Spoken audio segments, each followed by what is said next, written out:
అనేటటువంటిది ఏర్పడాలి. జ్ఞానమైన తర్వాత తత్వం అనేటటువంటి దాని గురించి తెలియాలి.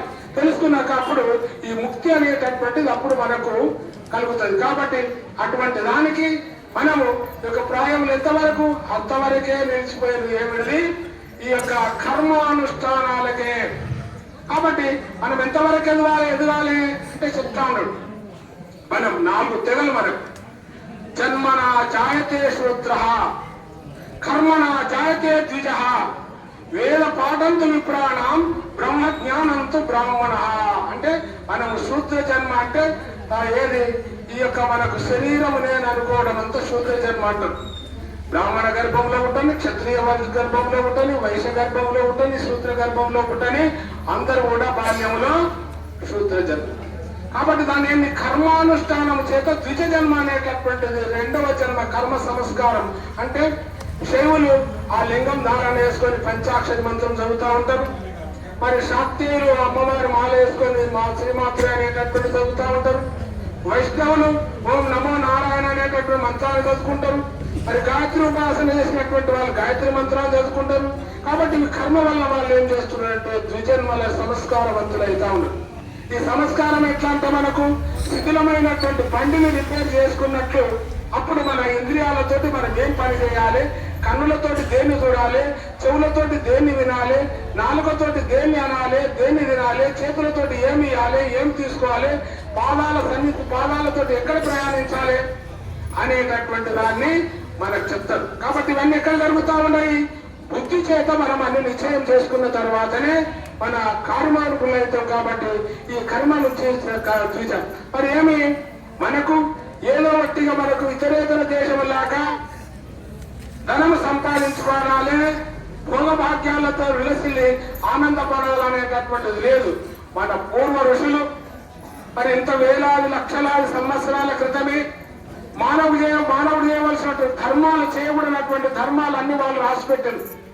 కాబట్టి అది వేదాధ్యయనం చేయాలి. ఆ వేదాధ్యయనం లోపల నీవు ఈ శూద్ర జన్మ నుంచి బ్రాహ్మణ జన్మ సంపాదించుకోవాలి. బ్రాహ్మణ జన్మ అంటే ఏదో కాదు, ఒక్కడ పుట్టడం జన్మ కాదు. అంటే మానవులుగా పుట్టినటువంటి వాళ్ళందరూ కూడా సమానులే. కానీ బ్రహ్మజ్ఞానం అనేటటువంటిది వేదం ఏం చెప్తా ఉన్నది? ఈ యొక్క ఏది ఇప్పుడు చెప్పిన తండ్రి వివిధ విద్యలు ఎన్నో నేర్చుతుంది. అవి ఎన్నో విద్యలు అవి నీకు ఏమిటికి ఈ భౌతికమైనటువంటి శరీర పోషణార్థమే. కానీ ఈ భౌతిక శరీరాన్ని అన్ని పోషించుకుంటూ ఉన్నాయి. పశువులు పోషించుకుంటూ ఉన్నాయి, పక్షులు, క్రిములు, కీటకాలు అవి కూడా సంతానాలు అంటూ ఉన్నాయి, నిద్రలు పోతా ఉన్నాయి. అది గొప్పదైనటువంటి మాట కాదు. కాబట్టి ఈ సిద్ధాంతంలో నాయన ఎన్నో విద్యలు నేర్చుకున్నావు.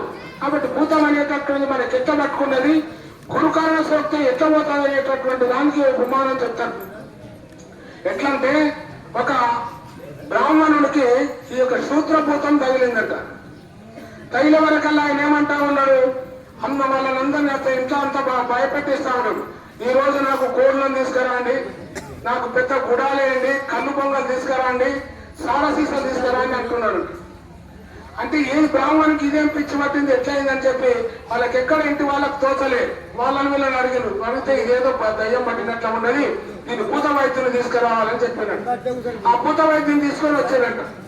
చెప్తే ఆ భూత వైద్యుడు చూసి పరీక్ష చేసి ఈయనకు శూద్రభూతం తగిలింది కాబట్టి శూద్ర పిశాచం పట్టింది.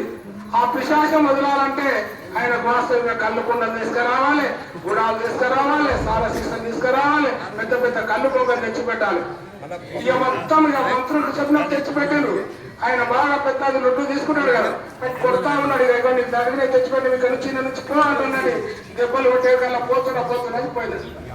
అప్పుడేమో ఆయనకు భూతం పోయినట్టు అయిపోయినాక ఏమంటున్నాడు, ఆయనకి ఏం కనిపిస్తా ఉంటాయి, ఇన్ని ముందల కళ్ళు కుండలు కనిపిస్తా ఉన్నాయి, గుడాలు కనిపిస్తా ఉన్నాయి, కోళ్ళు కనిపిస్తా ఉన్నాయి, గొర్రెలు కనిపిస్తా ఉన్నాయి, ఈ మాంసాలు ఇవన్నీ కనిపిస్తా ఉన్నాయి. అప్పుడేం చీ అంత పవిత్రం చేసింది నా ఇంటిని ఎవరు మూర్ఖులు ఇట్లా చేసిందని అంటా ఉన్నాడు. అంటే ఏదయ్యా నీవు